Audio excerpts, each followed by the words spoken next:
నమస్తే న్యూస్ 24 తెలుగుకు స్వాగతం. నా పేరు మౌనిక. వార్తల్లోని ముఖ్యాంశాలు చూద్దాం.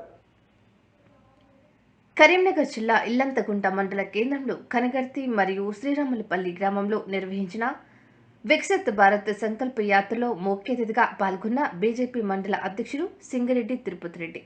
ఈ సందర్భంగా గ్రామస్తులతో మాట్లాడుతూ పేదలకు గరీబ్ కళ్యాణ్ యోజన కింద ఉచిత రేషన్ బియ్యం, ఆయుష్మాన్ భారత్ ఉపాధి హామీ పథకం కింద 100 రోజుల పని, ఇంటింటికి మరుగుదొడ్లు, పేదలెవరూ ఇళ్లు లేకుండా ఉండకూడదనే ఉద్దేశంతో దేశవ్యాప్తంగా 4 కోట్ల ఇళ్లు కేంద్ర ప్రభుత్వం కట్టించిందని తెలిపారు. కానీ రాష్ట్ర ప్రభుత్వం పేదలకు ఇండ్లు ఇవ్వకుండా నిధులు దారి మళ్లించిందని, అనేక సంక్షేమ పథకాలను కేంద్రమే ఇది అమలు చేస్తుందనే అవగాహన చాలా మందికి ఉండడం లేదన్నారు. ఈ కార్యక్రమంలో తిప్పరపోయిన మొగిలి, సామాను మహేందర్, మట్ట పవన్ రెడ్డి, దురిశెట్టి ఓంకార్, బండి రాజు తదితరులు పాల్గొన్నారు. చిట్ట చివరి యొక్క పేదవానికి తన యొక్క సంక్షేమాలు అందజేయడం, దానికే నిదర్శనం ఈ వేదిక. మొన్నటికి మొన్న బై ఎలక్షన్ కావచ్చు, మొన్నటి జనరల్ ఎలక్షన్ కావచ్చు, మేమేం చెప్పినా అప్పుడు ఓట్ల కోసం అని అనుకున్నారు ప్రజలందరూ. కానీ ఇప్పుడు ఓట్లు లేవు.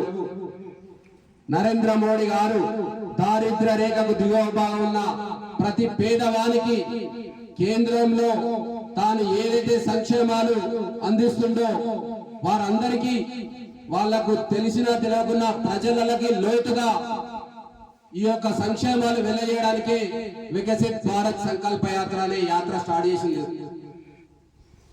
కొన్ని చాలా వరకు అధికారులు చెప్పారు, వాస్తవానికి మనది గ్రామీణ ప్రాంతం, 20 రూపాయలు ఒక ఛాయ్ తాగితే అవుతుంది. సార్ చెప్పాడు ప్రధానమంత్రి సురక్ష యోజన, ప్రధానమంత్రి జీవన్ జ్యోతి యోజన, ఒకటి 20 రూపాయలు, ఒకటి 436 రూపాయలు. దాదాపుగా ఇది ఏ పేదవానికి ఇబ్బంది కాదు. ఎందుకంటే మనం చేస్తున్న తరుణంలో మనం పని చేసుకుంటా పోతా ఉంటాం, కానీ ఈ రోజు ఈ బీమాలు కట్టడంలో నెగ్లెక్ట్ చేస్తున్నాం. ఇంటి యజమాని పోతే ఇంటి రోడ్డు మీద పడద్దని నరేంద్ర మోడీ గారు ఈ యొక్క స్కీములు ఇంప్లిమెంటేషన్ చేసిండు.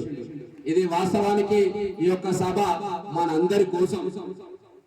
కానీ దౌర్భాగ్యం ఏంటంటే మనకు వ్యవసాయం సేమ్ టైం ఉంది, స్కెడ్యూల్ సేమ్ టైం ఉంది. సరే కొన్ని ఇబ్బందులు ఉన్నా కూడా ఇదే టైంలో పెట్టాల్సి వస్తుంది. మీరు ఇక్కడ వచ్చిన వాళ్ళు ఇక్కడ తెలుసుకున్న సంక్షేమాలు కావచ్చు, మీరు ప్రతిరోజు మార్నింగ్ ఉన్న రచ్చబండ మీద కావచ్చు, ఈ సంక్షేమాల గురించి దయచేసి ఒకసారి చర్చించండి. మహిళలైతే ఆ పనుల బేరకాడ కూడా మీకు తోచింది ఈ యొక్క చర్చ జరుగుతూనే ఈ యొక్క భారత్ వికసిత్ సంకల్ప యాత్రకు ఒక అర్థం ఉంటుందని నా యొక్క భావన. ఎందుకంటే మొన్నటికి మొన్న కరోనా వచ్చిన టైంలో నరేంద్ర మోడీ గారు ఏం చేసినా మీ అందరూ తెలుసు, టీకాలు. మనం ఇప్పుడిప్పుడే భారత్ అభివృద్ధి చెందుతున్న దేశాలని అంటుంటే అభివృద్ధి చెందిన దేశాలను తలతన్ని మనందరికీ వ్యాక్సిన్ ఇచ్చి మన ప్రాణాలను కాపాడిండు. అదొక్కసారి ఆలోచించండి. అదే విధంగా పంట నష్ట పరిహారం కావచ్చు, అగ్రికల్చర్ సార్ రానట్టున్నది. ఎందుకంటే అనావశ్య అవి వచ్చినప్పుడు మన పంటలు నష్టపోతాయి. దాని మీద కూడా బీమా ఉంది. ఎందుకంటే మనకు యూరియా బస్తాలు కావచ్చు, మనకి ఎంత యూరియా మీద ఎంత సబ్సిడీ వస్తుంది, ఏ డిఏపి మీద ఎంత సబ్సిడీ వస్తుంది అనేది మన అందరికి తెలుసు. కేంద్రం వాటా ఎంత ఉన్నది, రాష్ట్రం వాటా ఎంత ఉన్నది. ఆ సార్ చెప్పినట్టు ఒకప్పుడు కేంద్రం నుండి నిధులు రాష్ట్రానికి వేస్తే రాష్ట్రం నుండి మనకు వచ్చేది.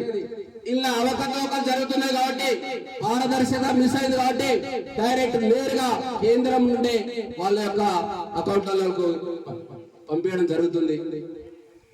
ఎందుకు చెప్పాల్సి వస్తుందంటే మన బడ్జెట్ కేంద్రంలో గిదని చెప్పిన తర్వాత ఇక్కడికి వచ్చిన తర్వాత ఆ నిధులను వేరే దిక్కు మళ్ళీ చేయడం వల్ల మనం చాలా ఇబ్బంది పడుతున్న తరుణం కనబడ్డది.